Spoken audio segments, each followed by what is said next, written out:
All right, welcome to another exciting episode of The Real Deal.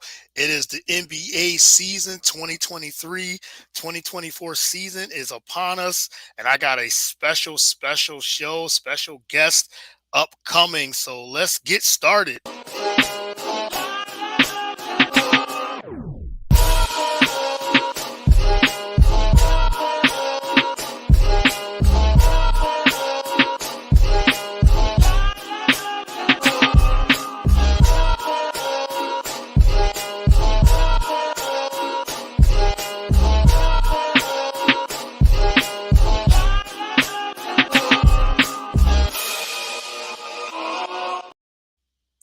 All right. Again, welcome to another episode of The Real Deal. Happy Saturday. It is October 21st. Can you believe it? It's almost at the end of October.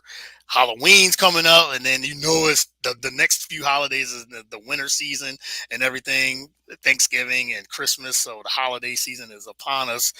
But I hope everyone's enjoying their Saturday morning, wherever you are, East Coast, West Coast. But again, thank you for tuning in to The Real Deal with Courtney Harden. I'm your host as always, Courtney Harden. Thank you to everyone that always tunes in the comments and that loves the show, like the show, subscribe to the show and all that. So we are presented by BS3 Network, BS3 Roku channel, BS3 TV Roku channel. You can find the show on all social media platforms and podcast platforms, whether it's Spotify, Apple, Google Play, again, Roku TV. We're on YouTube, Facebook, Twitter as well. So yeah, if you Google, I always say if you want to find the show, The Real Deal with Courtney Harden. If you Google it, it has all the shows on the network and all the episodes, past episodes and things like that. So find me there. You can find me on, like I said, on Instagram, Twitter, and Facebook, or I think it's Twitter, X, whatever it's called these days. I still call it Twitter. But this is the NBA season 2023-2024 season preview show, big show. So I had to bring in a heavy hitter, a big gun in the industry. I'm excited to have him on. So I am going to bring him on. Bruce Bernstein, co-host of the 48 Minutes podcast show on BLEAV Network. I was chief content officer of Pure Hoops Media from 2018 to 2022. Did some ESPN, NBA on ESPN from 02 to 17. Syracuse University alum. I mean, this guy's got so much, history and content, and he's been with the NBA for many years. So it was only right to do a season preview with him. So thank you, Pure Hoops Bruce, as he calls himself, Bruce Bernstein. Thank you for coming on the show. Really appreciate it. Hey, Courtney, great to be with you, and I really appreciate the invitation. I know we're going to have a great conversation, and we're going to make all of your viewers and listeners water cooler legends. Yes, yes, and I'm excited for that because I know when I watched your podcast 48 hours, 48 minutes, excuse me, 48 minutes. If it was 48 hours, it'd be like the movie, 48 minutes. and I love, like you said, you've had so many great guests. Giannis Antetokounmpo, one of my favorite, Miriam Fader, one of my favorite people in the industry. I've had her on the show quite a few times, and she's so good as an author and writer, staff writer, and all those things. But you've had so many other great guests, but the content you guys have on that show and the conversations is amazing. So I love that I love those type of podcasts. So I'm honored to have you on the show. Thank you, and Yes, I'm honored to be here. Yeah, absolutely. But all right, tell us a little bit about, before we get into all the NBA storylines and the preview, tell us a little bit about yourself, how you got started, how you got into the industry, because you've been covering the NBA for many years. So start from the beginning, a little bit of your background. Well, I grew up in Brockton, Massachusetts, which is about halfway between Boston and Providence, Rhode Island. Big sports town. Marvelous Marvin Hagler, the middleweight champion. Okay, He lived in my town. He actually used to train upstairs from my great uncle's shoe store. So I used to see Marvin running around, when he was training and stuff early in his career. Got to ESPN in 1982. Was there for 8 years, then left for 3.5, came back in 93, started covering the NBA for them in 94. and I covered all the NBA finals from 94 to 2015. I used to oversee NBA studio shows like NBA Coast to Coast, NBA Tonight, worked with all the different analysts. I used to give them feedback, schedule them on shows. Yeah. They're the best guys and women ever. Okay. NBA people are the best people ever. All right. And just Yes. and just everything that I've ever wanted to do in my broadcasting career was always sort of pointed towards the NBA. So when I left ESPN at the end of 2017, we started up the company called Pure Hoops Media, which is where I get my moniker from. Yes. And that lasted for a few years, kind of, couldn't sustain it after 1,000+ podcasts. And so Right. I started working with the BLEAV network last December on the show called 48 Minutes, which, you can buy these hats, by It's, the way, on the BLEAV yes. Get the website. merchandise. Yeah. Get that merch. Yes. Yes. uh, and I work with a guy named Ross Geiger, who was an assistant coach, video coordinator with 3 different NBA teams, and Michael Freer, whose nickname is World B Freer. Old Sixers fans will remember World B Free. Yeah. Well, We'll be free. Yes. World B Freer is a kind of an homage to that. Yes. Doing that podcast last December. During the season, we try to do 2 a week. During the off season, we did 1 a week. And now we're gearing up. Our most recent one we taped, did a lot of the, kind of preview stuff. And our official preview show is going to be recorded this Monday, and it will drop in the late night on Monday night, early Tuesday morning. So we hope that some of your listeners will check us out, and Yes. maybe our audiences will kind of get to know each other a little bit, and we can make each other stronger, right? I love that. I love the connection. And as you said, you've covered this league for so many years, and all the all the games you've seen and covered and been fans of, and this great game of the NBA. Just it's amazing. I've been, like I said, I've been an NBA fan for 30 plus years over, Wow. and just loved it too. And now that I'm podcasting, and I love the researching, I love the connections and all those things. And each season is always different, and this season looks like it's going to be one of those special ones. When we get into some of the previews, and there's been so many trades already, and like trades right before the season even started, and it's going to be so much fun. But talk a little bit about the 48 minutes podcast, and you said how it came all about and everything too. How do you select your guest? You prep for the show. How that all come about? Well, we try to, use our contacts from our careers. I mean, look, Russ Geiger, my co-host, is 100% responsible for getting us Giannis Antetokounmpo, because they're actually very close friends. And if you watch the podcast that we did, it was probably about 5 weeks ago. It's on my YouTube channel. If you want to find it, it's also on Apple Podcasts, all the podcast platforms that your show is on. Yes. He had asked Giannis shortly after we started doing the show, hey, and we started it last December. He said, hey, we'd love you to do the podcast. And, Giannis said, yeah, sometime after the season, I'll do it. He had never done a podcast ever, including his brother Thanasis, who has a podcast. Yeah. He did our podcast before he did his brother's, which I said, well, Ross, I guess that makes him family or whatever, right? Yes. Okay. Yes. Because he stepped to the front of the line in front of Thanasis, which was awesome for us. I mean, we got a lot of Right. notoriety out of it. And in fact, that particular podcast really set everything in motion for the trades and stuff that happened, right? Because I had asked Giannis on the show, you always seem like you've been super comfortable playing in Milwaukee. Do you see yourself finishing your career there? And I was kind of expecting him to say, yeah, I love Milwaukee, like the kind of standard sort of answer where, guys don't want to say anything that might, but he didn't do that. He's there. Well, as long as everyone's working in the same direction, putting in the sacrifices, doing all the things to help make us successful, I see myself staying. But if I see that's not happening, I will look for greener pastures. Yeah. And within a week, okay, Damian Lillard's on Milwaukee. Yes. A couple days later, Portland and Boston make a trade where, Drew Holiday, who went from Milwaukee to Portland, comes to Boston. Malcolm Brogdon and Robert Williams III go to Portland. And Boston now all of a sudden is kind of, right on par with Milwaukee. I think they're going to be kind of neck and neck. So I like to say that interview with Giannis, really kind of changed the trajectory of three NBA franchises. And maybe that's a little bit of a humble brag. I suppose it That, is. But nothing at the wrong with same that. time, it's facts, right? It Yeah. happened. Yeah, it happened. Right after you said, right after Giannis was on your podcast and made those statements, you said a week later, Damian Lillard goes, like I said, he goes right to Milwaukee. And nobody, I didn't expect Damian. I knew Damian Lillard was going to get traded. But we maybe thought Miami, maybe somewhere else, maybe Philly, maybe. But Milwaukee never even was on the radar.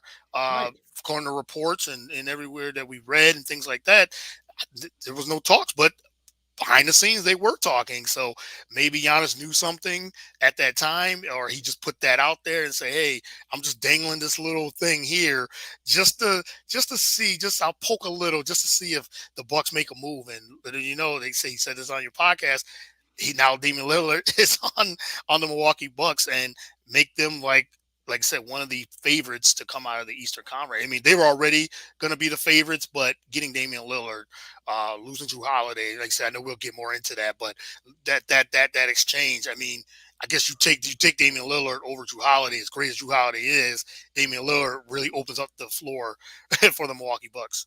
Oh, absolutely. I mean, look, with Giannis and Dame, that screen and roll game is going to be deadly. Yes, yes, Absolutely deadly because Giannis can have his way down low. And if they double team him or triple team him, they pop it back outside.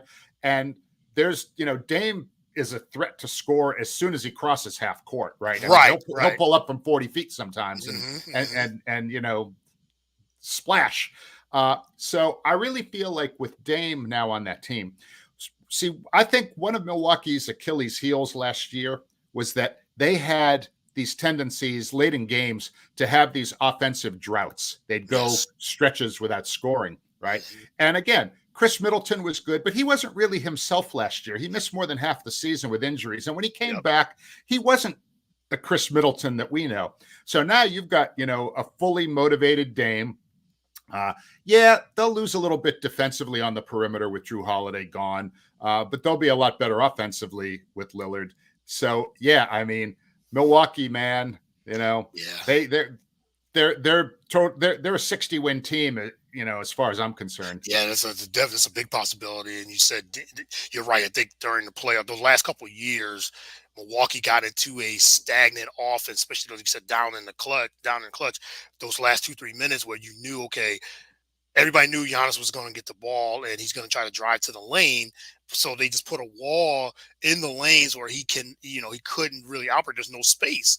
But now with Damian Lillard, you have to account for him, like you said, shooting from 35 and beyond, and it opens up. And Giannis talked about this. He's never seen open space so much on the floor in his life. So now you have to account for Damian Lillard, who's going to take a lot of the pressure off of Giannis. And now that opens up the offense. So he doesn't have to like just barrel his way through each and every time to get a basket in the last couple of minutes.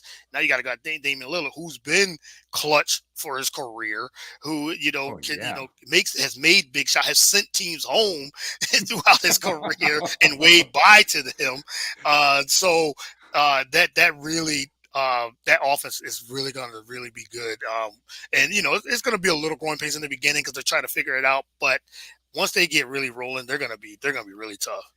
I'll tell you what, and Middleton, who I mentioned a moment ago, he is going to really, really benefit from this because Yes. he was always the number two guy, right? Hmm. And and he can, he's got a nice mid range. He can hit from downtown, whatever.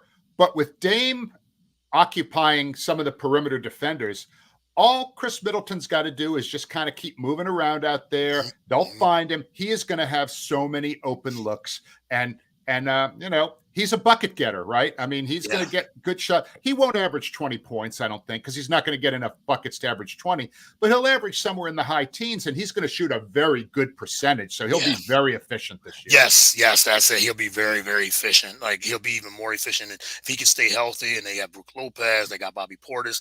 I think Pat Connington, he helps a little bit of Pat Conley he can hit open shots.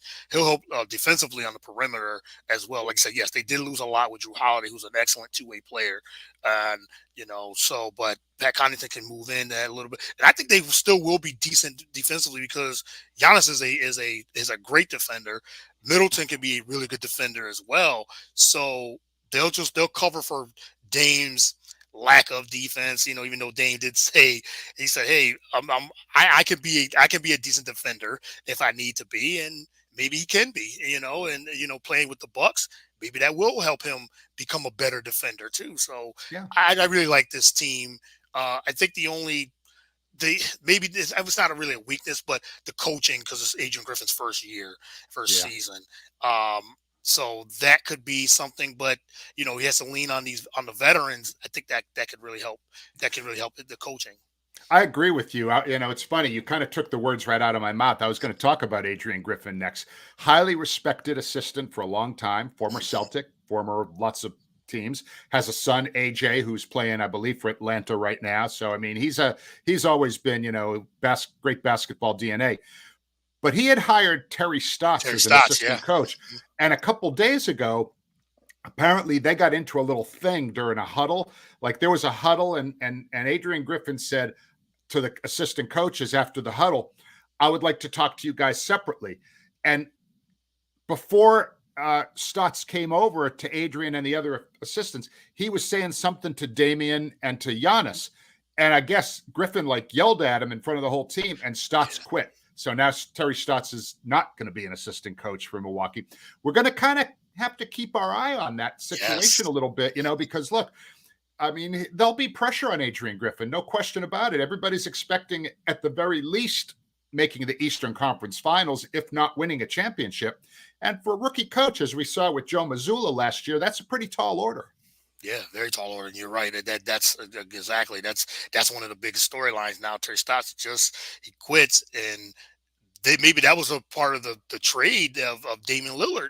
He worked with Damian Lillard for so many years, being his coach for 9-10 years of his career, and that kind of helped Dame come to Milwaukee, I'm sure. But now that he's not there, who, like I said, a very respected coach, it was going to be the assistant, was going to help alleviate some of those coaching growing pains that Adrian Griffin's going to encounter. He was probably going to be the voice of reason right there as his head associate assistant coach.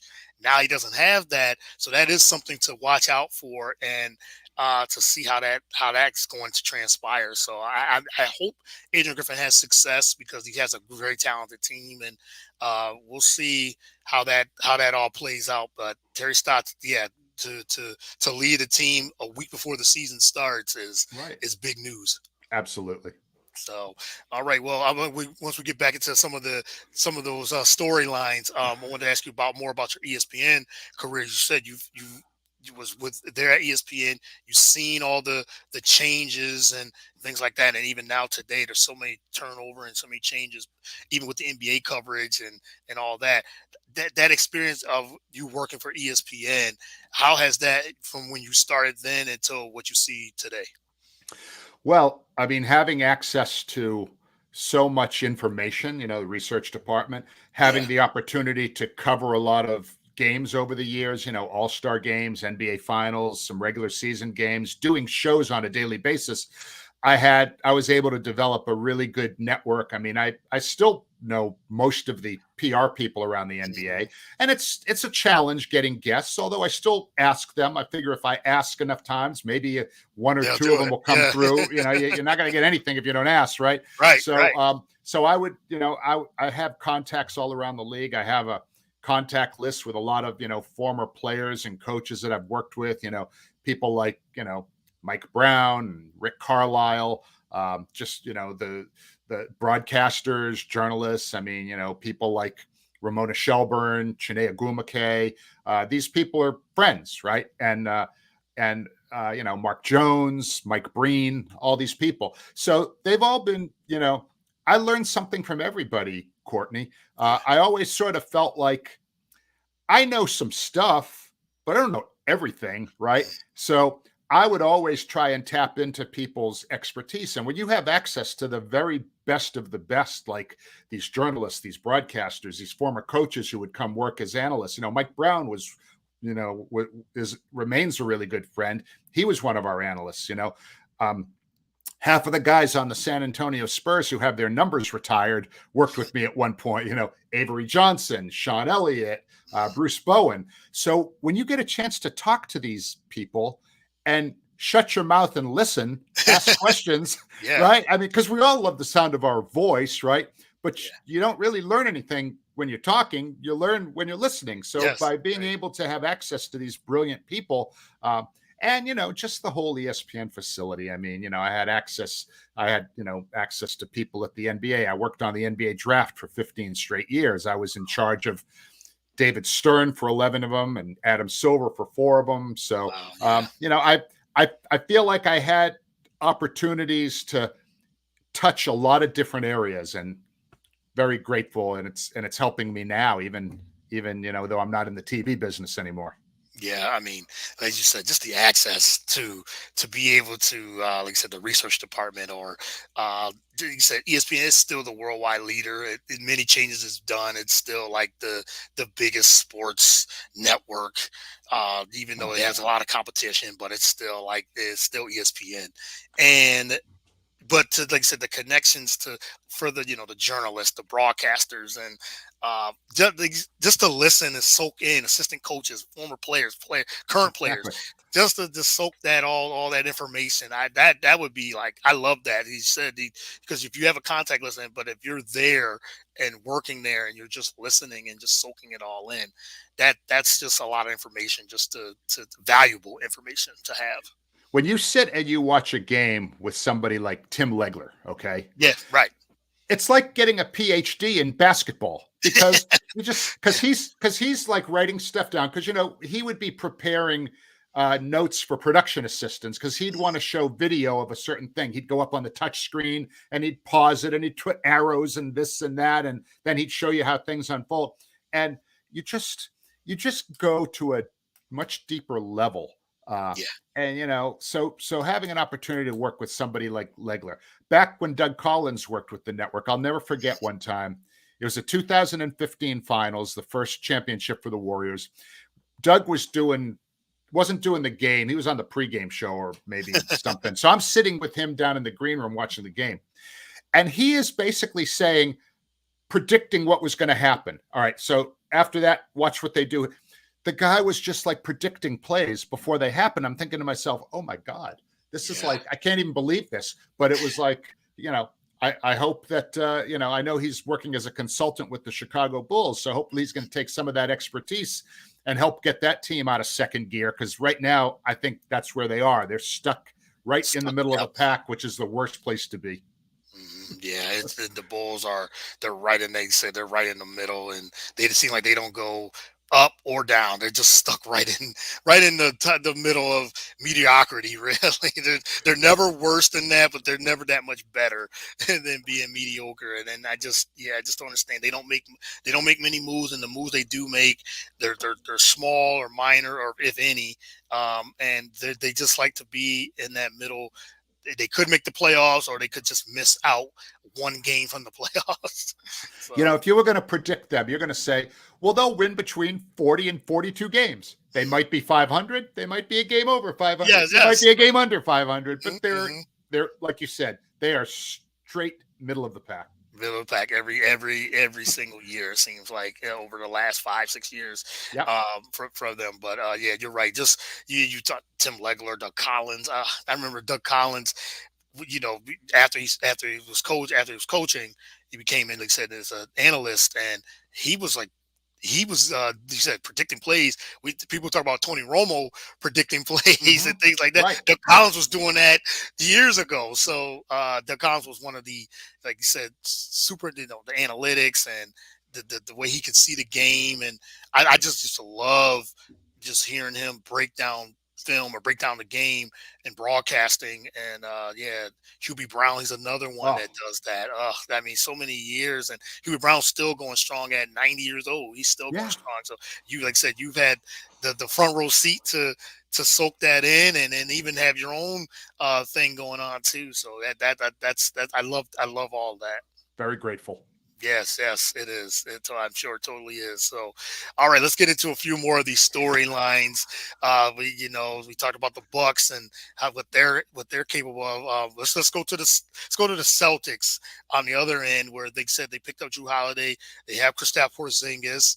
Jalen Brown signs one of the biggest contracts ever in NBA history as so far, and you still got Jason Tatum. Missoula is signed. They lose Marcus Smart. They lose Robert Williams.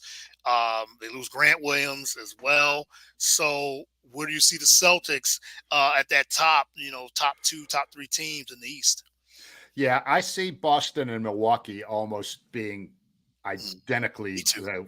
like co-favorites. Someone's going to come out of the East. It's going to be one of those teams unless something crazy happens injury-wise, okay? But you mentioned their starting five. You didn't mention Derek White, who's the Derek fifth White, starter. yes, That starting five, I think, is the gold standard for starting fives in the league. But my concern with Boston is injuries could be a thing. Kristaps Porzingis has a history of injuries, and they've invested a lot of capital in him. Uh, their depth could be a little bit of a question mark, I think. Last year, Malcolm Brogdon was the first guard off the bench, and he was the sixth man of the year. Also, Grant Williams, who a lot of NBA fans know, but when you would watch that guy on a day-to-day basis, he was somebody who probably averaged 7 or 8 points a game, but he was a hard-nosed defender. He was yeah, one of the few tough guys on Boston, along with Marcus Smart, also gone, because they're really mostly a soft team, a finesse team. They yeah, don't really have tough guys on their team. I mean, back in his day, Al Horford was a tough guy, but he's 37 years old now, and he'll probably play reduced minutes this year with Porzingis there. And also, Grant Williams was actually one of their best players when it came to guarding Giannis, because right. he'd get low on that center of gravity and he'd push him off of his spots, make Hmm. it difficult for him. I mean, look, if Giannis got the ball on him in the post, he could shoot over him, but a lot of times he couldn't even get the position he wanted Yeah, because Grant Williams was kind of pushing him around. And I think one of the big things about Boston, and this is something for, if you watch Celtics games this year, and the folks who are listeners and viewers of your show, their their guards, Holiday and Derek White, that is, I think, without question, the best defensive backcourt in yeah, the entire NBA. White was second team all defense last year. Holiday was first team all defense last year. yeah, And in today's NBA, between screen and roll, where you want guys to get in the paint or drive and kick to get those open threes, other teams are going to have a real tough time. Their guards are going to have a really tough time getting into the paint against those two guys, because they are both dogs out there and they will give no ground at all. Derek White, if you folks watch some Celtics games, he was the leading shot blocker among guards last year. yeah, Okay. yeah, And Holiday, as we know, is just like a relentless defender, and White too. And they both have good enough offensive games where they're not going to be taking shots away from Brown and Tatum. They'll just be glue guys. I mean, and do their thing. So my concern with them is going to be health with Porzingis and depth as some of the guys that they've acquired, some of whom are actually going to surprise people because I've seen them on other teams and I liked yeah. them. Mhm. Guys like, Neemias Queta, Lamar Stevens, O'Shea Brissett. Yep. I think, they're not going to be like huge factors, but you need those guys to do the dirty work. And I think they're all kind of here for that. Yeah, yeah, I agree with all that assessment, and I think the Celtics, as you said, this could be like their Tatum's entering his prime right now. Jalen Brown's into his prime, so they've had a great run with Marcus Smart. He was the heart and soul of that Oh, team. God. So true. Yes, and now that he's gone, because I think it was to me it seemed like it was a more of a leadership thing. Like Marcus Smart was such a leader, Mm-hmm. vocal leader, and their heart and their soul. They lose that now. It's Tatum's team now, so they seemed like there was at least last season, Missoula was trying to figure that out as a first year head coach was trying to figure it out, and like I was reading that there was some things with Smart and Grant Williams where they were battling with Missoula, like, okay, who's the leader? Now Tatum is the clear cut leader of this team. and Jalen Brown's getting paid to be, now you have to see him improve even more. So pressure's on them to really take that next step, get back to the finals, and maybe finish the deal. So you go out and get a Kristaps Porzingis, who we know if he's healthy, he really helps them on the defensive end. Offensively, he's a 7'3". Yeah, can shoot the three, can get on the post a little bit, and he doesn't mind. He's not like I said, not a powerful guy, but he doesn't mind mixing it up either in a way. He just got, like I said, the health. And then you said Derek White, Drew Holiday. I think Drew Holiday is going to really have a tremendous year because I think he's going to feel disrespected that, okay, Milwaukee trades me after we win a championship and they want to get Dame Lillard. Okay, if it comes down to us, if it comes down to Celtics and Bucks, I think Drew Holiday's going to really take it personal. So, yeah, the Celtics are going to be really tough. Well, it's funny. You say that it's Tatum's team, and as we speak today, I agree with you. I think that's true. But I could see things evolving where Drew Holiday eventually kind of becomes the Okay. leader of this team. It's not going to happen right away because that's not the kind of guy Drew is. Drew will spread his goodness around that locker room, Yes. around practice when they practice. I mean, think of how great an opportunity it's going to be for Peyton Pritchard, right? Who's going to have to take a bigger role this year. And he played like maybe 45, 50 games last year. And a lot of his minutes were mop-up minutes, but he's going to be expected to do more this year. And the opportunity to practice every day against Drew Holiday is going to help that guy grow. I expect him to be a much different guy than we've seen in his first couple seasons. I 100% agree. And now Tatum becomes an MVP candidate now. Like he was most of the last season, but now it's like, okay, Mark Smart's gone.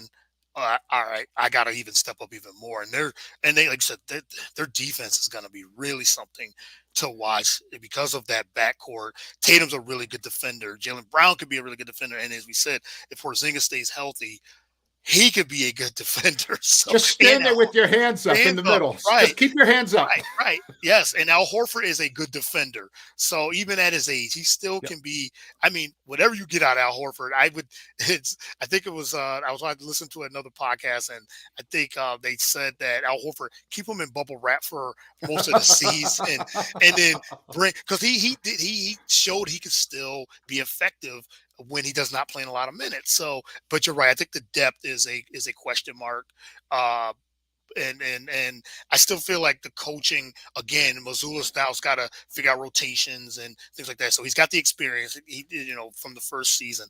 Now he can really put his blueprint on this team, and this is now his team to lead.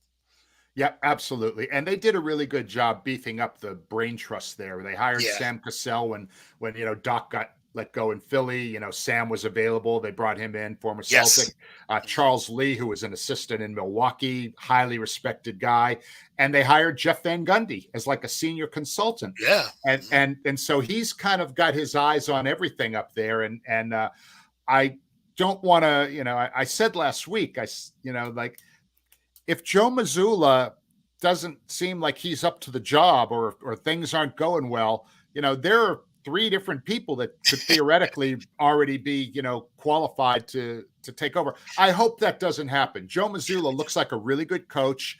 And I think he did a good job last year, considering the situation that he found himself in. Yes. That wasn't easy, and it wasn't fair to judge him. He didn't have his own assistants. He lost Damon Stoudemire, who was his top assistant, who went to take the Georgia Tech job, like I think in March or whatever, just on the eve of when the season was hitting its peak. So Joe Mazzulla, from what I've read, from the stuff I read, he's asserting himself more, and so good for him. Good for him. Yeah, it's a good thing. I think you're right. I think that's a good thing because now it's almost like a clean slate. Now, like you said, last season with all the things that were going on, and he had to step right in and really find his way throughout the season, take his bumps, and throughout the season. And they still got to the Eastern Conference Finals. And yes, they didn't really.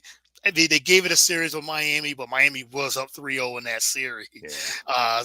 But he did all he could, and now he really has his team. Now he can really put his stamp on his team. So absolutely, they're going to be a dangerous team once again too. So all right, let's talk about these Philadelphia 76ers. And yeah, and Oh this it's man. the James Harden circus. It just seemed like I've seen this movie before with Ben Simmons a few years ago. A couple different situations, but almost the same thing. But James Harden is clashing with Daryl Morey, not showing up to practice now, and who knows what's going to happen when the season starts. Is he going to be there? Is he not going to be there? Is he going to make he's gonna make it like a living hell, just if I supposed to say, with the team. And I think the Sixers are gonna take a step back without James Harden, because I don't their depth is very good. If you talk about depth, their depth is pretty questionable. Yes, you got the MVP and Joel Embiid, reigning MVP. I like Tyrese Maxey, but this Harden and the Nick Nurse now is the head coach. I do like that. But what do you think of the whole Harden and Sixer situation? All right, full disclosure here. I've never been a fan of James Harden. Okay. Yeah, okay, That yeah. is until last season. Okay. I always felt that he put his personal stats first and winning second. I hated the way he dominated the ball, and I never felt like he made his teammates better. But I really felt last season, and I praised him numerous times, I felt that was the best version of James Harden I'd seen in forever. He was a willing playmaker. He scored fewer points, but he led the league in assists for a team that won 50-plus games. He was the primary reason that Joel Embiid ended up winning the MVP. Their efficiency together on the court in their two-man game was pretty much the best in the league. Yeah. But he's reverted back to his James first mindset. He's causing havoc in Philly. He wants out, and Philly wants him out. But you can't just trade a guy of his stature for a bag of tasty cakes. Okay. So they're stuck with each other. The best thing might just be for the team to tell him, you know what, James, why don't you just kind of stay away, and we'll work on getting an acceptable deal for you, and we'll let you know, and we'll let your agent know when that happens. But you're really not helping us. So, just go away for now. I don't know if you saw it, but Kenyon Martin, that former NBA player, he was on Gilbert Arenas' podcast yesterday. Yes. Yep. He just trashed Harden. He called him a liar. He said, "Dog, why would anybody give you maximum money? You're a liar." Yeah. Right. That's from a guy who you think might be sort of sympathetic, former player, played against him, yada yada yada. Kenyon Martin, gave it to him straight. Ripped right into him. Yeah.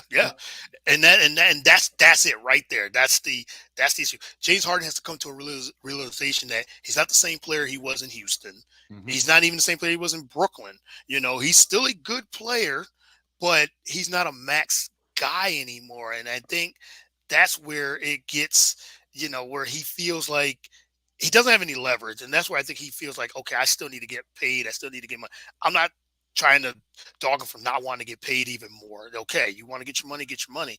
But you have to come to a realization that, okay, I've done this. I got myself out of Houston. I got myself out of Brooklyn. And now I'm doing it again. So many teams are not going to give you so many chances. And I think the Clippers, I know that's the team that they're linked to. I really don't think they really want him either. I really don't, because Terrence Mann and draft picks. They're like, the Sixers asking price, they want more. They're like, I don't think they really want Harden, because I think that messes up their chemistry with Paul George, with Kawhi Leonard. They have Russell Westbrook. They got Russell Westbrook playing, Westbrook playing back to what he was maybe about 3-4 years ago. Westbrook is in a good situation now. Yeah. So you bring Harden into that mix, that could, I don't see that. And I don't see any other teams really. That's why the White's really pushing for James Harden. Well, with the problem with making a trade for a guy like James, okay, he's on the books for like $35.6 million this year. Yes. Okay. So you can't just trade third stringers for this guy. You got to make the dollars match. That's why when Boston picked up Drew Holiday from Portland, they had to give Robert Williams III and Brogdon just to make them. I'm sure they wanted to keep Robert Williams. Brogdon, yes. They were probably like, eh. Right. But you gotta make the numbers match up. I'm not buying the Clippers, by the way. A lot of people are saying, oh, they're a championship contender. I could actually see the Clippers not even making the playoffs this year. Now, I know that sounds nuts, okay? But between injuries, between, load management, Paul George gets hurt a lot. Kawhi sometimes gets hurt. Yes. Russell Westbrook at this stage of his career is not going to be like your alpha dog leading your team to the playoffs. He's more of a supporting guy, a very good one, Right. extremely good one, but not. And he's like 34 years old at this point, and Yes. he's a guard, right? So I'm not buying the Clippers. I mean, when we do our predictions next week for our show, I'm going to talk a little bit about why I feel that. Well, I just kind of did. So I'm not buying the Clippers. And yeah, if you bring James Harden into that mix, one of those three guys is probably going to have to go in that trade. And I Yeah. don't really see where either of where that, and they're not going to trade Kawhi. No. I don't think, maybe they would trade Paul George, but I don't even think that. So now you're going to have, two. If you bring Harden in, which you're going to have a ball dominant James Harden and a ball dominant Russell Westbrook, and you only got one ball. Yeah, and an unhappy Kawhi Leonard and or Paul George because they're the two guys, the two alpha dogs on that team. And then if you get Harden and Westbrook dominating the ball, then that's going to be an issue. And Ty Lue, as good of a coach as he is, that's a hard team to manage. That's a He's very hard team to manage. he's an excellent coach. I mean, he's Yes, one of the very best coaches. he So, is. but Yes. but that would be a challenge for any coach. Yeah, that would be a very big challenge. So yeah, I think I'm with you. I think Harden stays, but it could be one of those situations where they send him home and Yeah. say, if you don't want to be here, you're not committed, you go home. Because I feel for Joel Embiid because he wants to win. Mhm. And now he's stuck in this situation again. And he's probably thinking, this is deja vu. This is Ben Simmons Yeah. again. I don't Yeah. want to be here. I don't want to, and I feel like Philly should have pushed even harder for Damian Lillard. I think that could have been a really that could have did. I know they didn't want to get rid of Tyrese Maxey, but you have a 2-3 year window if you get Damian Lillard to try to win a championship. I think you go all in and just you figure it out. And I like Max. I really like that he's been improving a lot. And the quickness, the dribbling, the could get to the basket, you know, better jump shot. He's getting his jump shot a little bit better too. And now the ball's going to be in his hand, especially if Harden's not there. Tyrese Maxey becomes that number two guy, officially that number two guy, and the pick and roll with him and Joel Embiid can really work. But if you got a chance to get Damian Lillard, I thought they should have really pushed even harder, and maybe they did, and it just didn't work out. I really like Tyrese Maxey. I know you said you've been following the NBA for 30 some odd years. Mhm. Do you remember the reputation of Andrew Toney on the Yes. Sixers? The Hmm. Boston Strangler. All right, that's what we Yeah. used to call him in Yeah. Boston. Tyrese Maxey reminds me a lot of Andrew Toney, It's and a good Andrew comparison. Toney was Yeah. a bad dude. He Yeah. was a stone cold killer, and I think Tyrese Maxey is on a trajectory where he may get to that point because I love that guy's game. I just enjoy watching him. Yeah. Yes. Because he's quick and like I said, he can get to the basket and now that he's him and Joel Embiid, if Harden's not there and to take up, have the ball in his hands all the time, then now it's Maxi's turn. So, Yeah. the Sixers, they're one of those other teams too that can really they could be that fourth, fifth team, or I can see them dropping even further Mhm. down the line and maybe in the play-in because it's Joel Embiid and everybody else with him and Maxi, and their depth is very questionable. Yeah. But they got new coaching, and Nick Nurse is a really good coach, so maybe he'll have some better offense that Doc Mhm. Rivers wasn't running. Yeah. So, well, I guess, but the Harden situation really is that cloud over them. I feel bad for the Philly fans. They deserve better. Yes, they do. They do deserve better. They really do. So I think we talked about most of the East. Any other teams that you're looking at with the East that could actually make some noise, or any surprise teams Well, in the yeah. East? Yeah. Mhm. Yeah, I mean, one team, I had picked, for our show today, I picked one surprise team from the West and one from the East. So I'll Okay. give you my East team now. Mhm. Indiana Pacers. Okay. Yes. They've Yes. got, they've got, they're going to surpass expectations. A lot Mhm. of people aren't even picking them to make the playoffs. I totally expect them to be in the playoffs. Me too. They've got an all-star caliber point guard in Tyrese Halliburton. They've got a good presence in the middle on defense with Miles Turner. You've got a three-point specialist like Buddy Hield. You got a second-year bucket getter in Benedict Mathurin. Mhm. Obi Toppin comes over from the Knicks, gives them some front court depth. free agent Bruce Brown, who was a huge factor for Yes. Denver last year in the playoffs. Helped win it all. He's what I like to call a Swiss Army knife. He does a little Yeah. bit of everything Know for you, everything. Yes. a little, Yes. little of everything.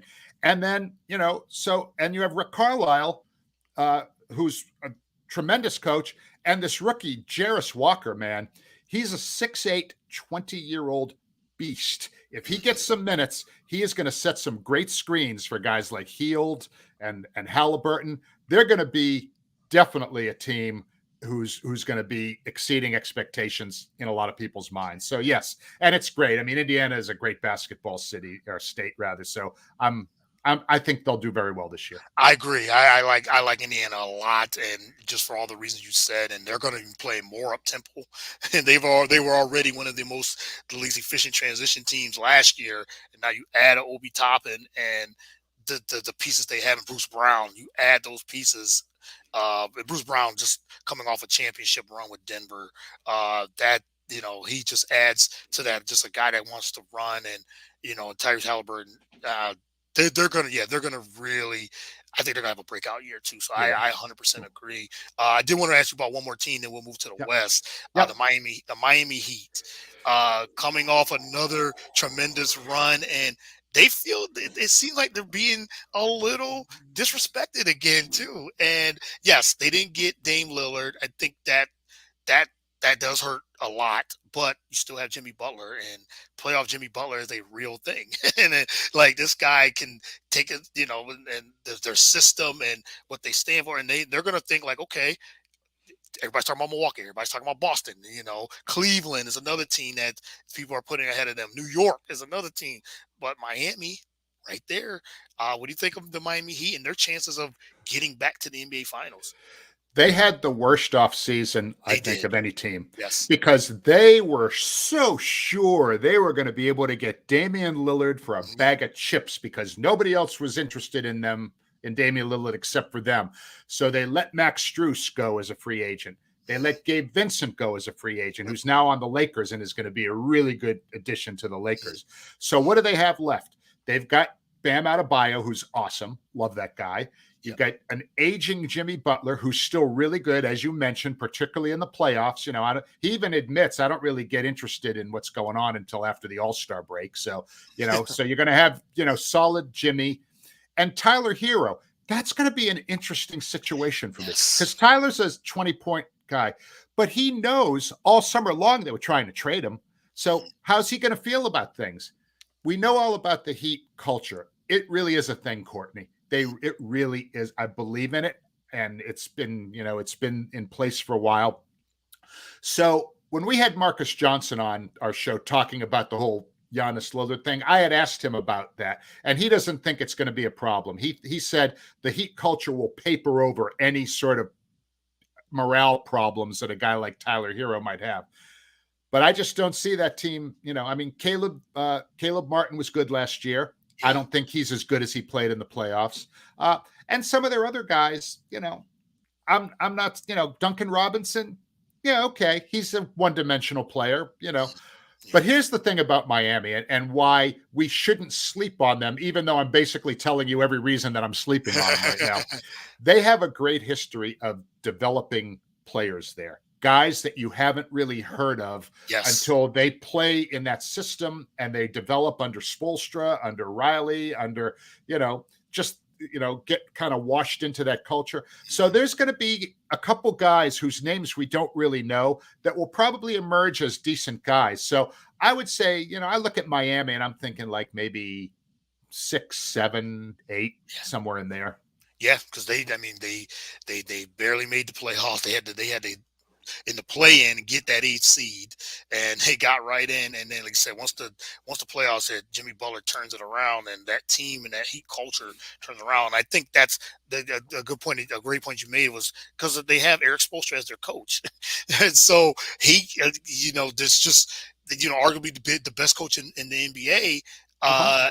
And he knows how to push the right buttons and get this team playing very hard. But you're right. I think losing Gabe Vincent and Max Strus is something to really keep an eye on because Kyle Lowry, he's in the back end of his career too, and he barely I mean, he had an okay year, but he wasn't really. He's not the Kyle Lowry that we seen three, Mm-mm. 4 years ago because of No, no. the age and the injuries Yeah, and things like that. And I mean, how much can Jimmy Butler carry this team? Um, that's something. But I think it does come down to Tyler Hero, though. I think it. I agree with you. I think it does come down to him because he is a 20 point, can be a 20 point scorer, yep, but he's a liability on defense. He said he's heard all the trade rumors, and now he's very upset because Portland didn't really want him. They wanted more than just him for the Damian Lillard, so he's taking it personal. So maybe a really ticked off Tyler Hero. I mean, we'll yeah, see if that helps, but that would be big for Miami. But I'm not gonna count them out, but I don't think they're gonna yeah. get back to the finals. I mean, you look at what they have. They have three really good players, and then they got a bunch of guys, Yeah, right? right. And like you said, Stevens and Max Strus, they they came out of nowhere. They've come out of nowhere just being in that Heat culture, Yep. and now they've gotten paid and then go on other teams. So it's you said Miami could bring two, three guys come playoff time. You're thinking, who are these guys? And Right. they're playing in the finals again. Right. Well, we'll see. We'll see, right? We will definitely see. We'll definitely see. But all right, let's move on to the West. And I mean, the West is so loaded. I mean, we could go through. There's at least 10 to 12 teams in the West that are fighting for 8 spots. But let's start with Denver. I think you got to start there. The defending champions, and there's still talk. Can they repeat? And there's other teams coming at them and everything. They have Nikola Jokic. They Jamal Murray. I mean, I think now a healthy Jamal Murray coming. We've seen what he can do in the finals and playoffs and finals, and now he's coming to regular season. They're going to be another dangerous team too. And what do you think of Denver and their chances of repeating? I think they'll come out of the West. I expect them to come out of the Western Conference, but I don't see them repeating. I Okay. think both Milwaukee and Boston are better, but I thought the same thing last year too. So I mean, I was wrong about them last year, and uh, the difference that I see is Damian Lillard makes Milwaukee better. Drew Holiday and Porzingis makes Boston better, but Denver to me. They lost Bruce Brown, who we talked about with Indiana a few minutes Yes. ago. They Mhm. lost Jeff Green, who granted was only playing like 17, 18 minutes a game. But that guy, man, his contributions went way beyond what he would show up in a box score. He Yes. was a really important guy, a leader on that team. So guys like Reggie Jackson and Christian Brown are really going to need to step up and fill the gaps a little bit. But it's not like the cupboard's bare. I mean, look, Michael Porter Jr., if healthy, excellent player. Aaron Gordon was outstanding last year. Outstanding. Yes. And Jamal Murray, you mentioned, I mean, he's great. And Jokic, you talk about a unicorn, man. I mean, Yeah. he's a two-time MVP at age 28. He could have been a three-time MVP last Yeah. year, but they decided to give it to Joel Embiid, which okay. I mean, he was certainly deserving, but they say that great players that their most productive years are between the ages of 28 and 32. Okay. Yeah. Jokic is 28. Yes. So it's possible we haven't even seen the The best best. version of this guy yet. And I had asked somebody, I forget who, what would that even look like? I mean, Yeah. he's the best passer in the NBA, guard, forward, you name it. He's the best passer. Yeah. Okay. He Yes. makes things easy for his teammates. He gets guys open looks. He puts the ball right where it needs to be. If he gets any better, then maybe Denver will repeat. I don't see it happening right now, but I think they'll come out of the West. I like. Yes, I agree. I agree. Everything you just said about Denver. I think they definitely come out of the West. And just to talk about Nikola Jokic, I mean, this guy, you said he loves passing the ball more than anything. He loves getting his teammates open looks, and they play so much better when around him, and he's looking to pass, but then he could get down on the block and score. He could shoot from the outside. He could do a little better. He could dribble, as slow as it looks. He gets in that lane, and he's a load. He's such a big player.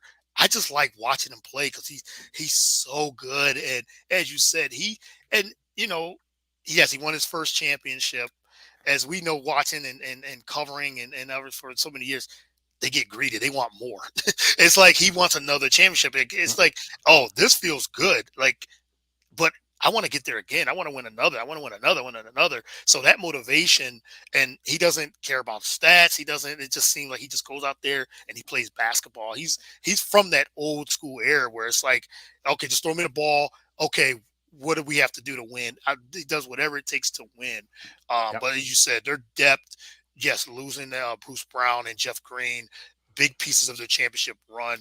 It does get guys like Christian Brown to really have to step up. And Christian Brown played a lot of meaningful minutes too, especially Mhm. in the Yep. playoffs and the finals. So he steps in and takes some of the ball handling duties and everything too. But I did love that Aaron Gordon, that he finally now found his spots, his niche now of being there, playing off the ball with Jokic and Jamal Murray. So that Aaron Gordon, he took their offense to another level.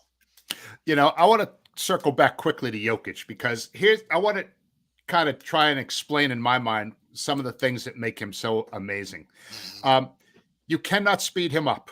He No, plays the game at his own speed. It doesn't matter what's going on around him. He's in his own sphere and he's playing his game and you can't make him panic. And here's the thing. Sometimes I get hired by ESPN Radio to produce some games on radio. So last year I did a Phoenix Denver playoff game. Okay. And I was sitting, our table was courtside, but it was close to one end of the. So I was watching Jokic. Okay. He never jumps more than about 2 inches off the floor. I watched him the entire game, yeah, Courtney. He never jumped more than about 2 inches off the floor. He gets his hand up, he tips the ball to himself, and he grabs the rebound.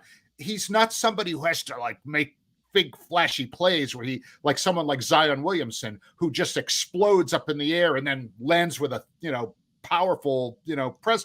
Jokic is almost like he's got great footwork. He yeah, doesn't jump high.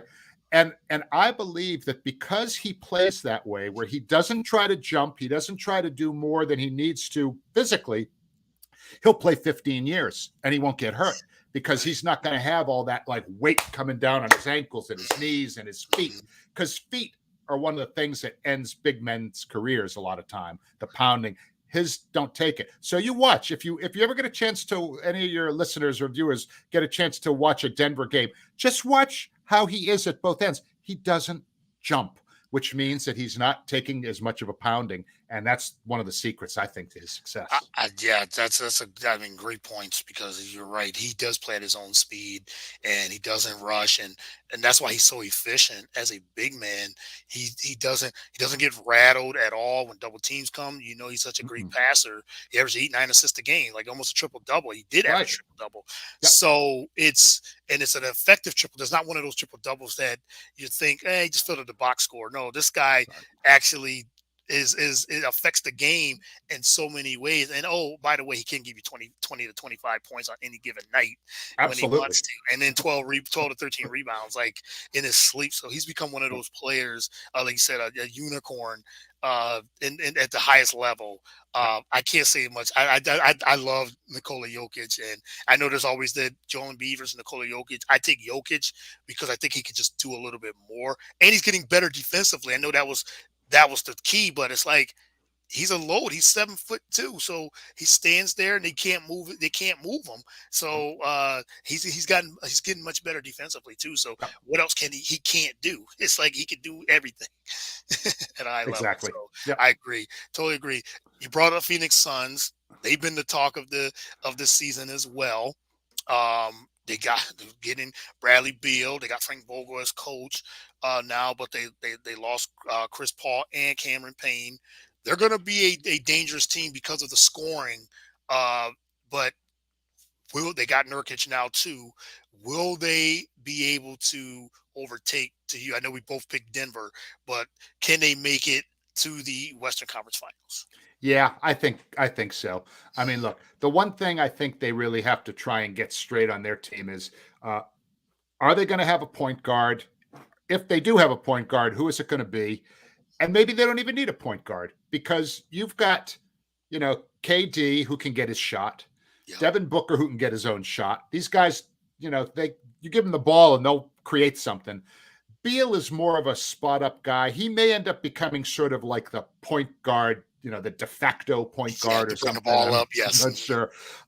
And I mean, I like their team. I think Nurkic is a good player. He's another guy who gets injured sometimes. Yeah. I was a little surprised. Well, not a kind of surprised that they gave up on DeAndre Ayton. I think DeAndre Ayton under a new coach, he and Monty Williams just never saw eye to Right. eye. They Right. just had issues with each other. So I thought, well, maybe Frank Vogel might be able to sort of unlock this guy's, brilliance if it exists. So I was surprised they gave up on him, but they did. Nurkic is a nice player. He gets hurt most years, or at least the last few. But you got Kevin Durant. I mean, Kevin Durant's top 10 all-time player, maybe Yes. even higher, even at his age, after all the injuries and things over the years, he's still one of the top 3 or 4 guys in the entire NBA. Yeah. So, and Devin Booker, man, he's an assassin. I love that guy, So I think it is going to be Denver and Phoenix in that Western Conference final. We'll see, but I think I'm I'm buying Phoenix's stock. They're good. Yeah, I'm buying it too, and I think now one of the keys for them is the health because Kevin Durant has played a full season. Bradley Beal, another guy that hasn't, has been in and out of lineup because of injuries, and even Devin Booker's has missed some games too. Mm-hmm. But Yeah, I'm really looking forward to seeing Devin Booker even take another step because during the playoffs, like you said, he got his own shot. He did whatever he wanted to, and mm-hmm. now that if he's able to now, like if he plays point guard, maybe he gets 5, 6 assists, and I think that could even open up even more because it seemed like there was some disjointment because, as you said, they're Kevin Durant's Devin Booker. They were scoring. It was almost like Kevin Durant to seem like, okay, I'll sit back and let Devin Booker do his thing, and then Devin Booker's like, oh, let me sit back and let Kevin Durant do their thing. I think once they figured it out, now you have Bradley Beal, another 20-point scorer. Maybe Frank Vogel, maybe his offensive philosophy will be a little bit balanced more than Monty Williams's was. And Monty Williams was a good coach. He's a really good coach. But Frank Vogel bringing that championship experience from the Lakers too, and coaching when he was with Indiana, uh, that will definitely help. And I think he said I think they have enough. They'll probably outscore a lot of teams, and they got Grayson Allen too now. So Yeah, yeah, I think that helps their even that helps their depth because they lost a lot as well. But I think the ball handling it will come down to those three guys, the big three, and who's going to yeah. be that point guard. But if Devin Booker, I think he's an MVP candidate, especially if he Mm-hmm. really gets that all around game. Besides just the scoring, and you've seen a little bit of it at the end of towards that last season. They're going to look different in the style of play too, because Yes, they always had Chris Paul the last few years, and right. Chris Paul was more of a pick and roll, sort of walk it up the court. Not really, Chris Paul was, you don't think of Chris Paul as in a fast break style or a really fast pace. I think without him there, and possibly because they don't have that point guard kind of controlling, they'll probably play a little bit faster this year, and that'll be interesting to kind of see how that works out for them. Yes, yes. So they'll definitely be a very huge problem coming into this season if they can stay healthy. And good transition. Let's talk about the Golden State Warriors. Getting the point guard, getting Chris Paul, losing Jordan Poole. They had a weird, to say the least, season. Bad on the road, was good at home. Very very bad on the road. Good at home. There was a lot of tension with the whole Jordan Poole and Draymond Green, and I said in a lot of different podcasts, even my own. This past season with Steve Kerr starting the way they did, Steve Kerr for some reason I don't know what it was. Maybe it was just me looking at it this way. The coaching was just not, and maybe that was because of the Poole and Draymond Green situation.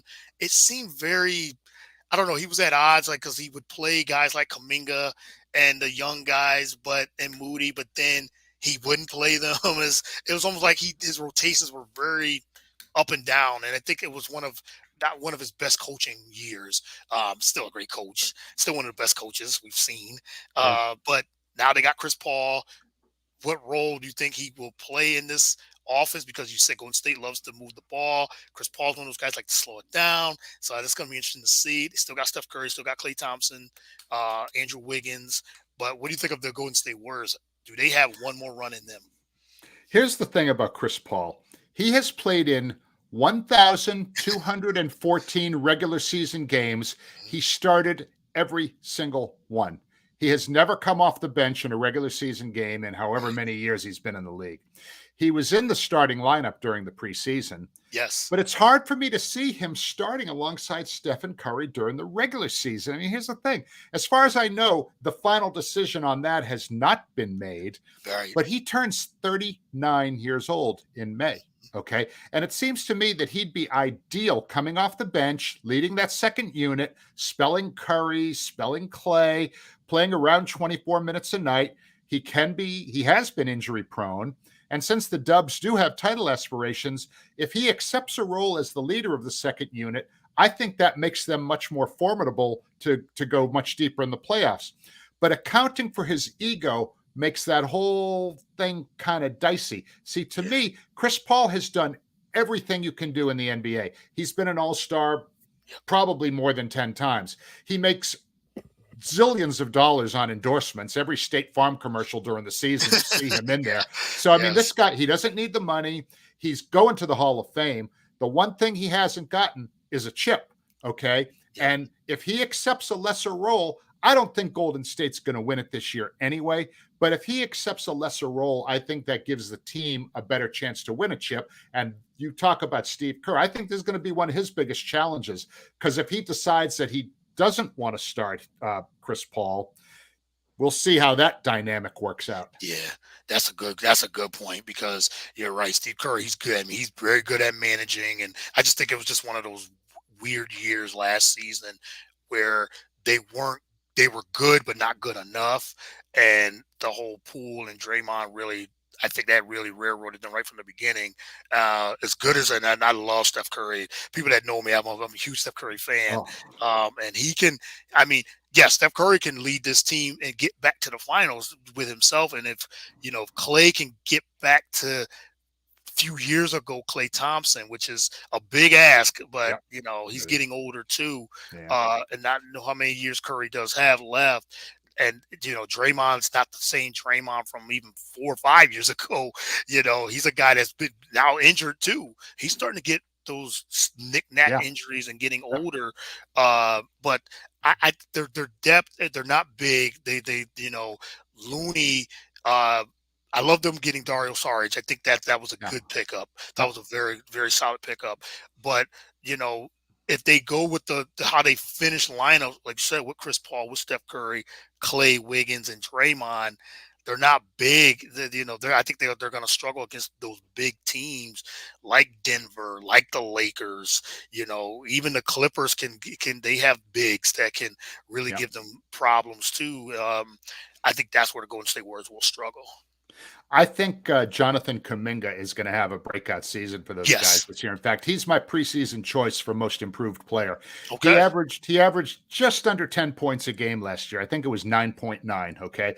I could easily see that guy averaging 15 for this team this year Mhm. with him with some additional minutes and a more of a important role. So that's my preseason choice for most improved player, Jonathan Kuminga. So if any of y'all are calling the, DraftKings.com or whatever, looking to, I mean, not that we're encouraging gambling. I don't know. But I mean, Right. because personally, I don't myself. I'm not a gambler. I enjoy the game because I enjoy the game. Right. And I almost don't want to bet on the games because I feel like I don't want to ever be in a situation where I'm rooting against my team to either lose or win by fewer points than they're. I Yeah. want him to win by 20, and it's a lot, Yes. So, but Kaminga to me is a really guy to watch this year. I like Kuminga. I think it's just the skill set and the size, and he can defend and everything. It's just now hopefully Steve Kerr plays him Yes. enough, and he was in the doghouse, and something was going on. I think it was like I said. I think it was a tug and pull type of thing where it was do I play the veterans or do I play the young guys? And but they were right in that middle of the pack last year. And I know that you said Steve Kerr just he loves the big three and that experience. And now Chris Paul with Wiggins, and Looney, I think he leans heavy on the veterans more. But yeah, Kaminga and Moody itself, I think they have to play because they're Yeah. in Sarge too. I think that rotation, and you said Chris Paul lead them that bench. I think that could actually be dangerous for so the Warriors. I wouldn't count them out, but I'm not. I usually pick them almost every year, but I don't think this might be the year I lay off them a little Yeah. bit and not get them into the championship. Then again, they could make the finals and win it too. So you just never Yeah. know. You Exactly. never know. But Exactly. let's go into this LeBron. Oh yeah. And I love the you guys had a segment where you talked about LeBron, how this is impressive, like playing in his 21st season. You guys had that on your show, and the Lakers talk about a team that made moves and re-signed guys and did a lot of different things too. They could be a big huge problem too as long as they again another team that has to stay healthy. But Yes. what do you think of the Lakers and then impressive like LeBron still playing at such a high level in his 21st season? I said probably more than 10 years ago. I remember saying this because I felt this way for a long time. I believe he is the greatest all around player this sport has ever seen. Now, I know that the Michael Jordan people will tell me I'm tripping. I get that. I Mm. understand that. I understand why they feel that way. And I respect that, I think Kareem Abdul-Jabbar is up there too. Oh If you want to yes, compare Kareem Abdul-Jabbar and Michael Jordan, they both got 6 NBA championships. Oh, by the way, Kareem's got 3 NCAA championships. MJ only had 1, okay? They changed rules because of Kareem Abdul-Jabbar when he was in yes, college. They outlawed the dunk. So to me, Kareem Abdul-Jabbar kind of gets lost in the GOAT discussion sometimes. But for me, here's why I feel it's LeBron. As you mentioned, we talked about, in season 20 of his career, he averaged this scoring average was higher than his career average. And the guy that played 19 years before that and won championships and did all he's the last few years, his durability has not been quite what it was, I think, because of age. But up until the past 3 seasons, I mean, he was always in the lineup. He never had like extended injuries, except for maybe 1 year. He was durable. He could play both ends of the court. He was a great defensive player. He always tried to make his teammates better. And look, he's still the man in LA. I'm sorry. I know he defers to Anthony Davis sometimes, and he called AD the face of the franchise. And general manager Rob Pelinka's brought in a bunch of guys to try and help him.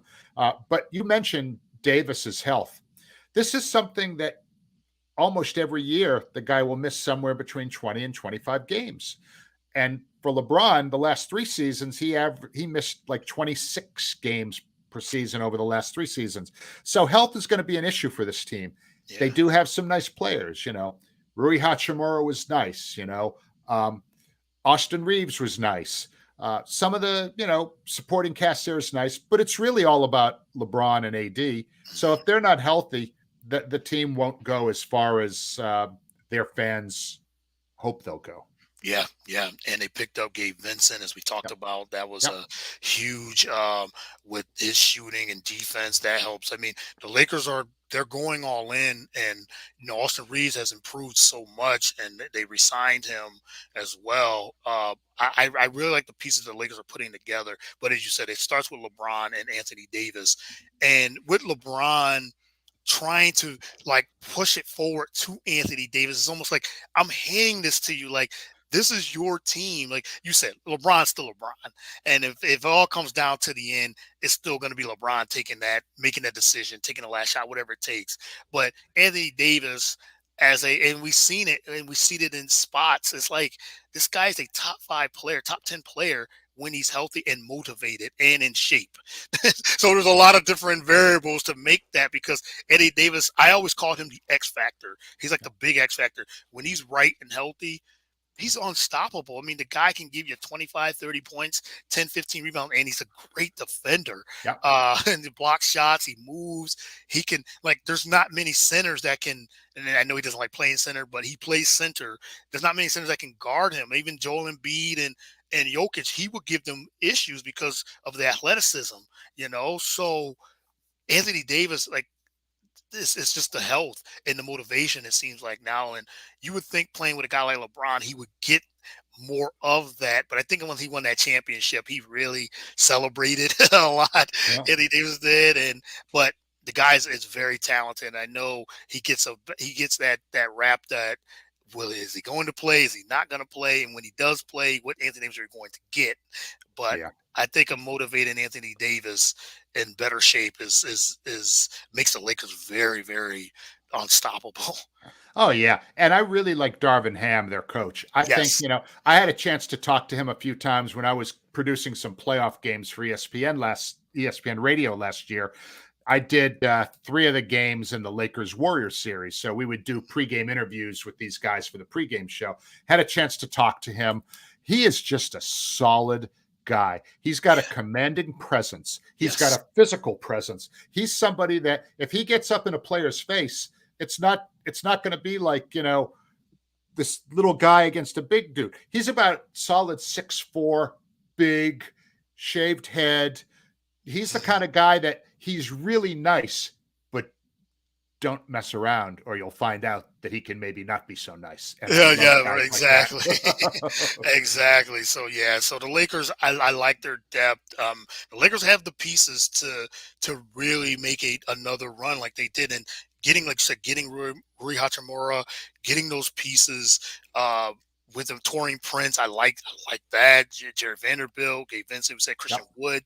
They got enough guys. Jackson Hayes I thought was a really solid pickup too, because a guy that can block shots, and if he's used correctly, um, playing with Anthony Davis or backing him up, I think the Lakers, they don't have to play LeBron so many minutes or Anthony Davis so many minutes. But you're right, it starts and ends with LeBron and AD Yep. for them to have a chance. And they re-signed D'Angelo Russell too, so Yep. he's looked very good. Yep. This so far this preseason. So I got my eyes on the Lakers really making some noise again this next season. So this upcoming season. So let's get into a couple of surprise teams or teams that you're looking for. I know you said you have one. I mean, you got the Sacramento Kings. They, the run they made, getting to the playoffs for the first time in many years. Dallas Mavericks, see what they do with that dynamic with Luka and Kyrie. The New Orleans Pelicans, talk about a little bit of Zion. I think it starts and ends with him for them to make some noise. And then you got the Memphis Grizzlies also. These are some of the middle of the pack teams.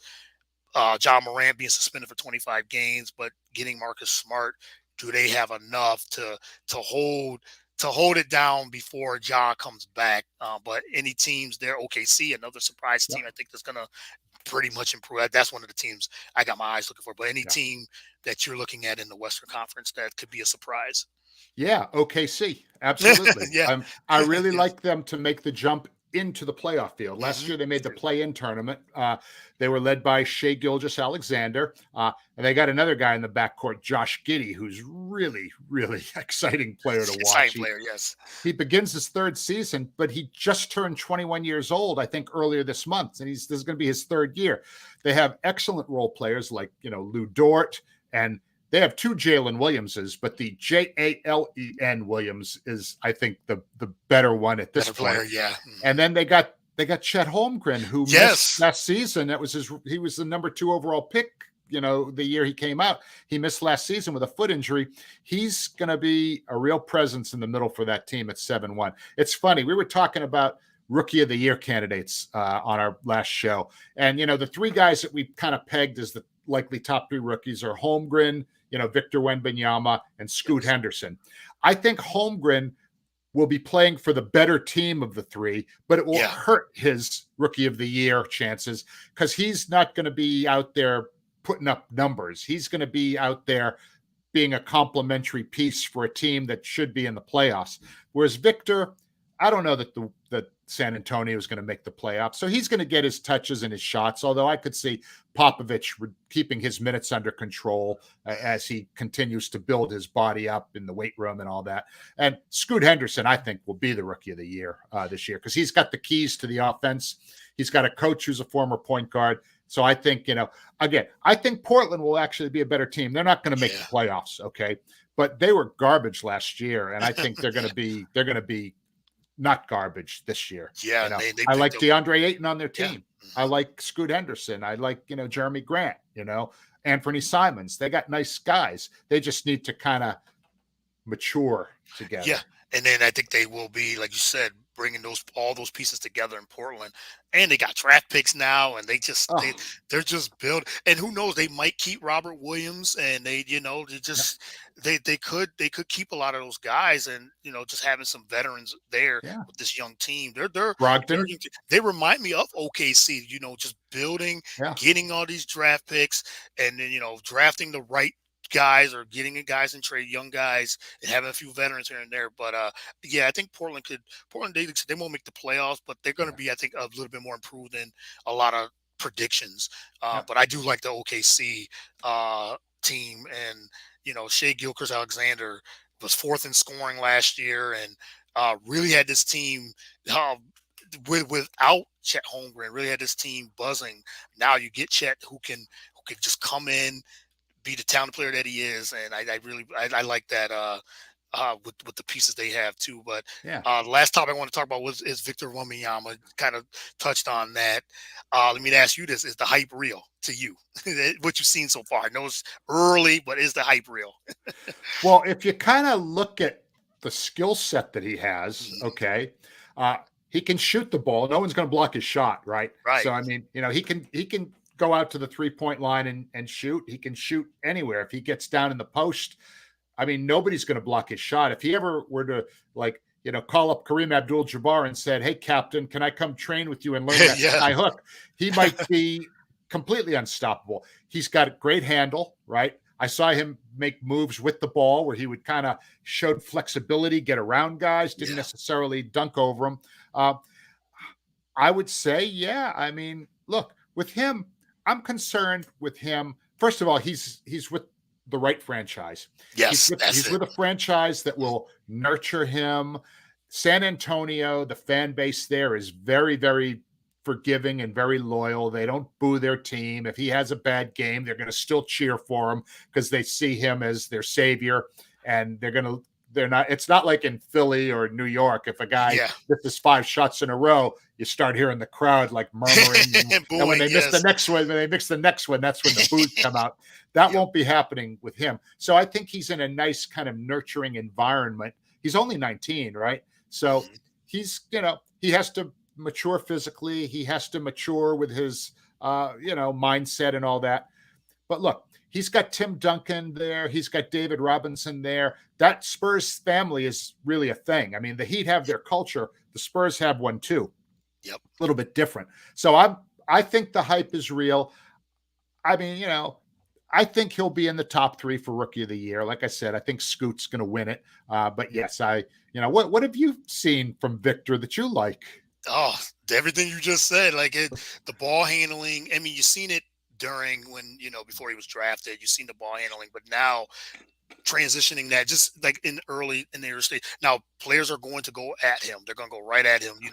Guys like we talked about like Anthony Davis or LeBron or Kevin Durant. They're going to Mhm. see him, but to a guy his size, the fluidity that he has in his game, and he's getting to his spots. At least in the preseason, he was getting to his spots, and he's shooting right over the top of guys because he's 7'4" with a long wingspan.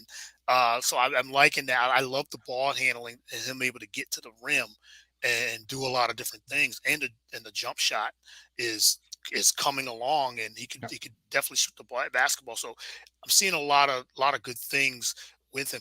I did a podcast yesterday, and we were talking about Kristaps Porzingis being that unicorn when he came into the league, yep. 7'3", can shoot the basketball.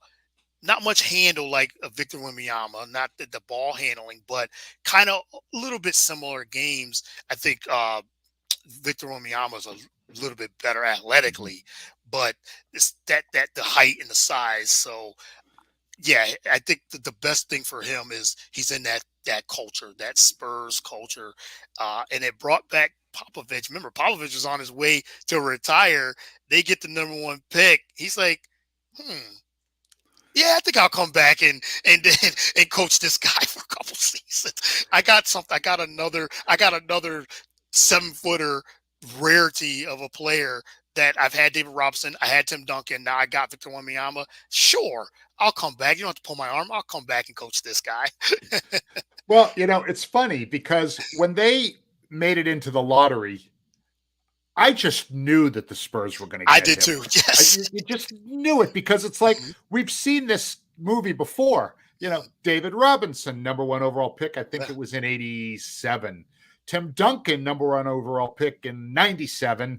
And so, yeah, it Yeah. just felt like it was sort of like San Antonio's living right or something. I don't Yeah. know. I Right. mean, Right. so I mean, but I would much rather see him in a place like San Antonio, where they know they're not going to be good this year, but they're all about building. They have some young guys. I don't know, they're not making the playoffs this year, No. but you know, in Pop we trust. I mean, the guy's in the Hall of Fame for a reason. Yeah, right. And it's the coaching and the culture and the system, and as you said, it's a good organization, great organization, championship organization. Yep. And he went right. And as you said, when they was the lottery, I said and Victor Wembanyama we knew was the number one pick. I told my wife, I said, yeah, he's gonna go. The San Antonio's gonna get the number one pick, and it's only right that he goes right to them.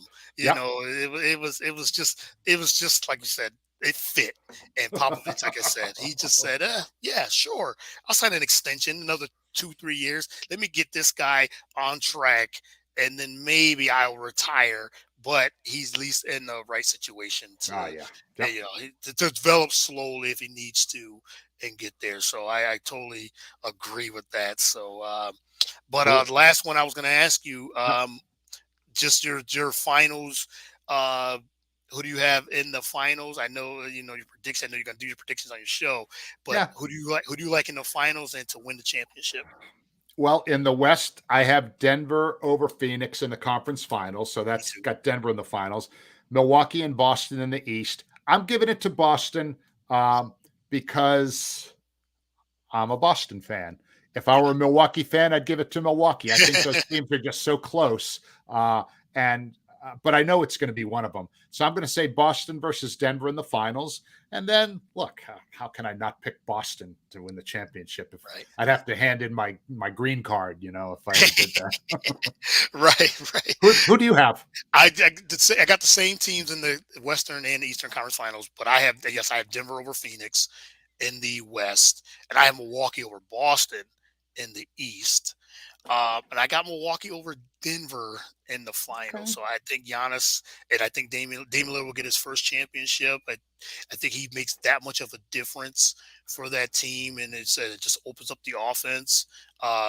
They'll figure it out defensively, but I really like like I said, there are concerns with the coaching and things like that, but I think the Bucks and Giannis being even, he's just a hungry, like this guy just is a hungry. He just wants to keep improving and keep getting better, and that's scary for the league if he just having Damian Lillard and that just opens up the offense so much for him. That's scary, but it's going to be close. I think it's going to be the Milwaukee Boston that can go either way, but I got the Bucks winning the championship. Boston and Milwaukee could play each other 11 times this year. Yeah, right. We got 4 regular season games and then a possible 7-game series. So we could see those guys just going at each other 11 times this year. I mean, how great is that? That's great. That the East, the top of the East. If it's Bucks, Celtics. I mean Tatum, Giannis, and Drew Oh, Holiday and Dame, and it's like it's Middleton and Jalen Brown. Like yeah, that's gonna be a series that comes on. I think Denver and Phoenix will be a good series too, yep. because now Phoenix can figure it out. Their offense and everything too. But I think Denver's just too much for just about anybody, any Yeah. team. Even losing those guys we talked about, I still feel like with Nikola Jokic, he wants. I think he wants more, and I think he's going to play like that. That he wants to continue to try to win more championships. But I don't know if they're going to repeat, but I would not be surprised if they do. Yeah. Well, you know what? It'll be so much fun to see this season. You said it at the very beginning of this show. I don't think I've been as excited for a season to start in a really, really long time Mhm. because everywhere you look, there's a great That's a storyline. great I mean, story. we Yeah. didn't even talk about Cleveland, who's going to be Yeah. good. We didn't Yeah. talk about the Knicks, who are going to be good. I Mhm. mean, we barely touched the Lakers. Okay. Minnesota, we didn't even mention them. I think Minnesota might be decent. So everywhere you look, there's like There's good teams, stuff. yeah. There's good There's so stuff. many there, and the West is so loaded with, like I said, 10 to 12 teams are Yeah. battling for 8 spots. So, yeah, it's gonna be a tremendous season. And you got the in-season game tournament. You got that coming up as well. On top of that, it's like a March Yeah. Madness Yeah. of that's a big storyline too. So it's yeah, it's going to be a tremendous season. I'm very excited for Tuesday. I know you are too. And look forward to all the content of the 48 minutes podcast. So, but let everyone know. Thank you again. Really Oh, my appreciate the pleasure. time. I mean, I love this. We have to do this again. Oh, Uh, absolutely. I would yeah, love to. just You really know your stuff, Courtney. I'll thank I'll you. tell you what, and it's not just because we agreed on a lot of things. I mean, Mhm. the depth of your knowledge and the perspective and all that. I mean, I know that, your viewers and your listeners are getting a lot when they listen to you. So great work, great conversation, a lot of fun talking with you, and I would love to come back another time. I really appreciate that. I really am grateful and really appreciate those kind words. And yes, same to you. Like the knowledge, and I knew like we were going to, the many years you've been in the league and covered the league and everything. I knew this was going to be a great episode. So, but thank you again. But let everyone know where they can follow you, Yep. subscribe to the podcast on social media and on all the podcast platforms. Yeah, yeah. It's 48 minutes from the Believe BLEAV, the Believe Network. We do the audio, podcasts wherever you listen, and on my personal YouTube channel, which is Bruce Bernstein. We put all of our shows up there, and sometimes we take out selected clips and put up some shorter things. If you don't want to listen, if you don't want to watch a whole show, we try to occasionally put up like a good shorter discussion. So if you just want some bite-sized pieces, you can get some of that too. Instagram, I'm at Pure Hoops Bruce. Twitter, I'm at Pure Hoops Bruce. And when if you check us out and you want to comment or whatever, we're very, very responsive to people. I love answering people, even if I don't agree with them or they don't agree with me. If you want to interact, if you ever want to hit me up on Twitter and say, hey, why don't you guys talk about such and such? We do, because we do like a mailbag segment sometimes. So we want, we're just all about having fun with hoop heads, right? And Yeah. that's who's watching you. That's who we are. That's who you are. So yeah, we just, we just want to be a fun place and have some fun. And like I said, we want everybody to be a water cooler legend. That's our goal in That's life. what it's about. Yep. I love that. And like I Thank said, you, just Courtney. follow the podcast, follow the show, follow Bruce on all social media platforms. I always say one of the easiest things to people say, how do I support? Like, subscribe, share. Yep. That's the easiest thing to do. Comment. That's it. I tell listeners all the time, I want to be part of the show. Like, subscribe, and share. Yeah. That's the click easy to listen and comment Yep. on those things. So I think that's great. So thank you again. Like I said, I'm Thank you, very, Courtney. very appreciative of your time. And I thank you again for this. And this is already going to be on all the socials. And I've already shared it on Facebook and Twitter Awesome. and Instagram. So I hope everyone enjoyed this conversation. If you're, like I said, a hoop head, this one's for you. So looking forward to the season. And I'm looking forward to all the content that you guys are doing. So again, thank you, Thank you. Bruce, for coming on the show. Thank you, Courtney, and thanks to all your listeners and viewers too. Take care. Yes, thank you, and everyone follow the show, follow all the content on the like I said BS3network.com, BS3 TV on Roku, and all the socials. Until next time, I'll see you guys and enjoy this NBA season. Everyone everyone be safe and God bless.